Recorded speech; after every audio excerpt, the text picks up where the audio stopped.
Quel est le meilleur statut pour lancer mon activité? Voici la question qui revient le plus lorsque je reçois un créateur d'entreprise. Et il est difficile de répondre du tac au tac à cette question car chaque client est unique et il n'existe pas de structure parfaite. Alors, comment j'aide mon client à choisir entre le statut de micro-entrepreneur, d'entrepreneur individuel imposé sous le régime réel, de gérant de SARL ou de président de SAS? Comme ça. Et on en parle juste après l'intro. Oui, juste après l'intro.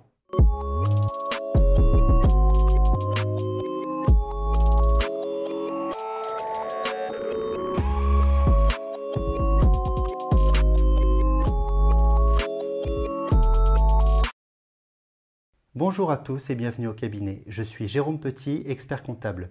Sur cette chaîne, on parle de gestion d'entreprise d'un point de vue pratique et accessible.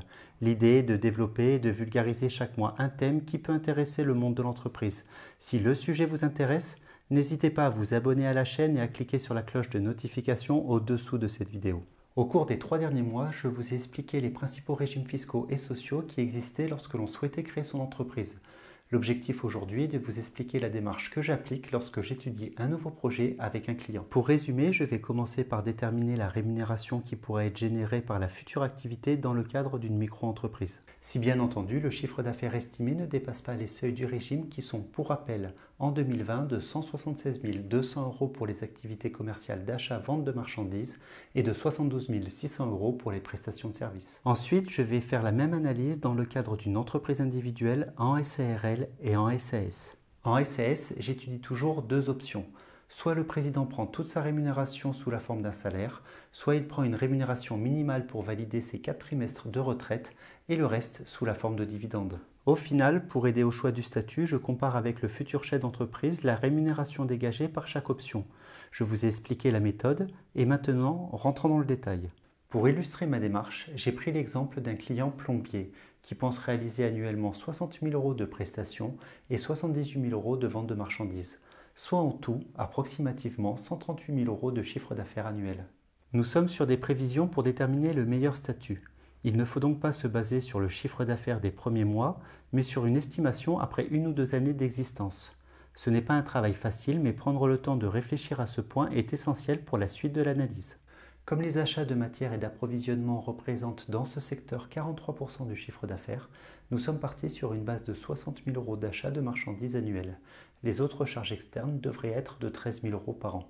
Pour les charges externes, il s'agit principalement des frais de carburant et d'entretien pour le véhicule, des assurances professionnelles, des frais de publicité et de téléphone et des honoraires de l'expert comptable. Car oui, même en auto-entrepreneur, l'entreprise devra faire appel à un expert comptable car en raison des chiffres d'affaires qu'il pense réaliser, mon client devra déposer une déclaration de TVA tous les mois. En plus de ces charges, l'entreprise payera une cotisation foncière des entreprises pour près de 500 € par an. Pour ne pas gérer toute la facturation et l'administratif, mon client a souhaité embaucher une secrétaire à temps partiel. Nous avons estimé la dépense à 1 300 € salaire et charges sociales par mois, soit approximativement 15 600 € par an. Ça me permet de répondre à une question récurrente. Oui, il est possible d'avoir un salarié sous le régime du micro-entrepreneur. Le résultat du micro-entrepreneur est pour le moment proche des 49 000 €. Mais le micro-entrepreneur devra payer ses charges sociales. Elles représentent 12,8% du chiffre d'affaires de vente de marchandises et 22% du chiffre d'affaires des prestations de services, soit ici un total de 23 000 € de cotisation. L'exemple permet de vous montrer qu'il est important de séparer sur vos factures les ventes de marchandises et les prestations de services pour essayer de diminuer un peu le montant des charges sociales. Au final, dans le cadre du micro-entrepreneur, on se retrouve avec une rémunération nette avant impôt sur le revenu de 26 000 €. On vient de voir la simulation sous le régime du micro-entrepreneur. Faisons maintenant un comparatif avec ce qui se passerait dans le cadre d'une entreprise individuelle. Pour rappel, à la différence du micro-entrepreneur où le chiffre d'affaires va servir de base à la détermination des charges sociales, dans l'entreprise individuelle, c'est le bénéfice, donc la différence entre les produits et les charges de l'entreprise, qui va permettre de déterminer les cotisations sociales du chef d'entreprise. Que ce soit en entreprise individuelle ou dans le cadre du micro-entrepreneur, on se retrouve avec les mêmes recettes, donc le même chiffre d'affaires. Et les mêmes charges. Le fait d'être en entreprise individuelle ne génère pas de charges supplémentaires pour l'entreprise. Seule différence, comme une entreprise individuelle doit faire un bilan en plus des déclarations de TVA, je dois augmenter un peu les honoraires de l'expert comptable. Je me retrouve donc avec un résultat avant rémunération et charges sociales du dirigeant très proche de celui calculé précédemment. En entreprise individuelle, le résultat de l'activité correspond pour l'administration fiscale à la rémunération de l'exploitant.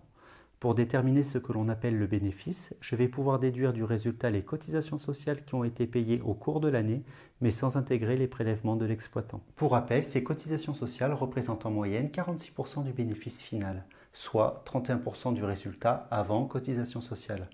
Ce résultat avant rémunération est de 47 900 €, ce qui générera approximativement 15 000 € de cotisation sociale. Et tout de suite, vous remarquez la différence entre le micro-entrepreneur et l'entreprise individuelle imposée sous le régime réel, le calcul des cotisations sociales. Donc dans l'exemple présent, mon client payera 8 000 € de cotisations sociales en moins en choisissant le statut de l'entreprise individuelle imposée sous le régime réel plutôt que le statut de micro-entrepreneur. Et de ce fait, même si les charges de l'expert comptable seront un peu plus importantes, on se retrouve avec un résultat et donc une rémunération bien plus intéressante pour le chef d'entreprise. Je le rappelle, c'est le cas dans cet exemple du fait des charges de structure importantes. Ne me faites pas dire ce que je n'ai pas dit, dans certains cas, le régime du micro-entrepreneur est plus intéressant. On a fait le point sur le micro-entrepreneur et l'entreprise individuelle, occupons-nous dorénavant des sociétés en commençant par la SARL. Vous l'avez sûrement compris en regardant ma dernière vidéo sur la SARL et la SAS, la SARL est une structure que j'affectionne tout particulièrement. C'est sûrement pour ça que ma propre société est une SARL. Par contre, et je vous le rappelle, il n'y a pas de structure parfaite et je ne conseillerais jamais dans 100% des cas un seul type de structure.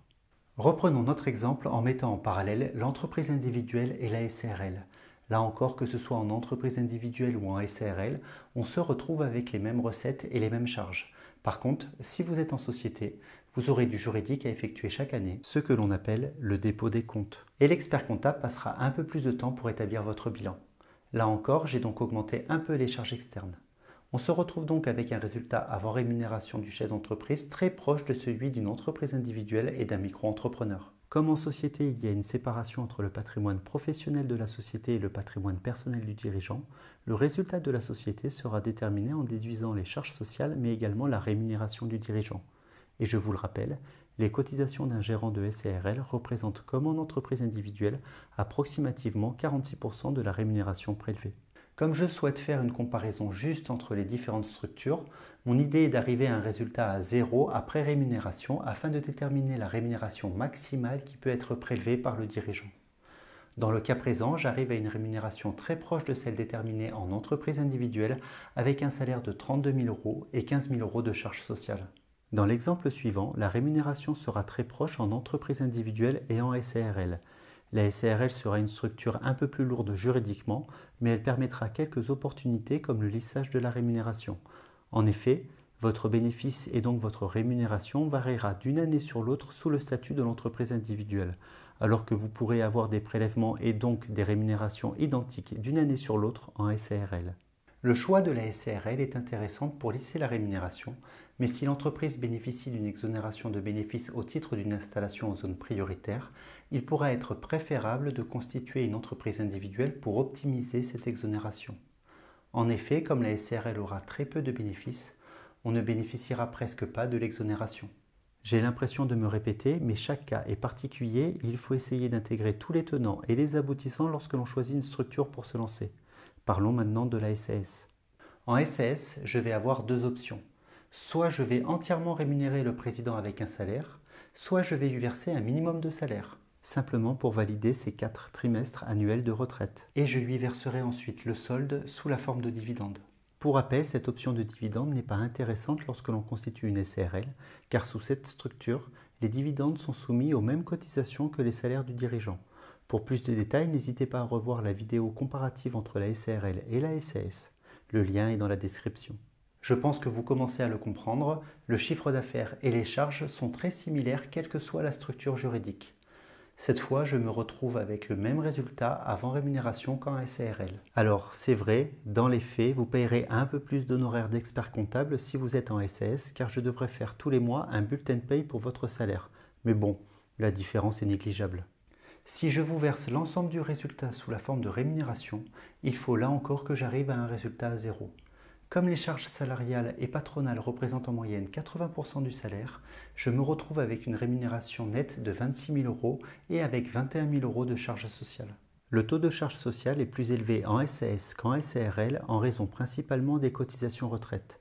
Je me retrouve ici avec une meilleure couverture mais avec moins de rémunération qu'en SARL. Pour diminuer l'impact des charges sociales, un président de SAS peut se verser des dividendes, c'est-à-dire le résultat de son entreprise après rémunération et cotisations sociales.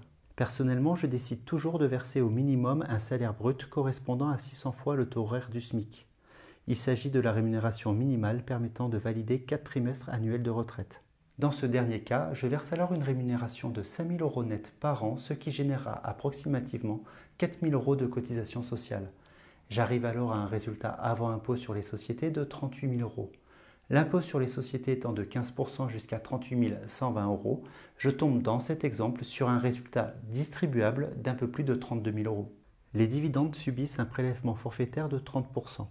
Ce prélèvement comprend 17,2% de prélèvements sociaux et 12,8% d'impôt sur le revenu. Comme je souhaite un comparatif honnête entre les différentes options, je ne vais déduire des dividendes que les prélèvements sociaux, c'est-à-dire les 17,2%. Ça paraît logique, je ne calcule pas l'impôt sur le revenu dans les autres options, je ne vais pas le prendre en compte ici.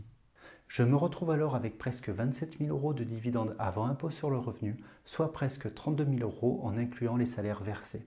On va le revoir sur le tableau de synthèse, mais cette rémunération est très proche de l'option SARL et entreprise individuelle. Par contre, comme le dirigeant a perçu moins de salaire, il aura une protection sociale plus faible en cas d'arrêt maladie et également plus tard une pension de retraite largement diminuée. Dans notre exemple, la structure la moins adéquate était celle de l'auto-entrepreneur suivi de la SAS.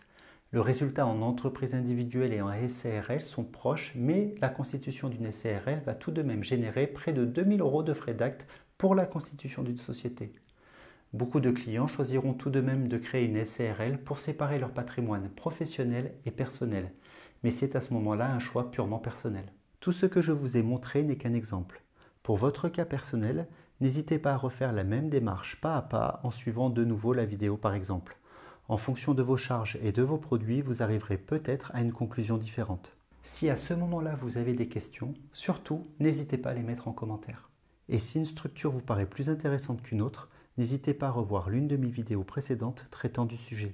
Je vous ai mis l'ensemble des liens dans la description.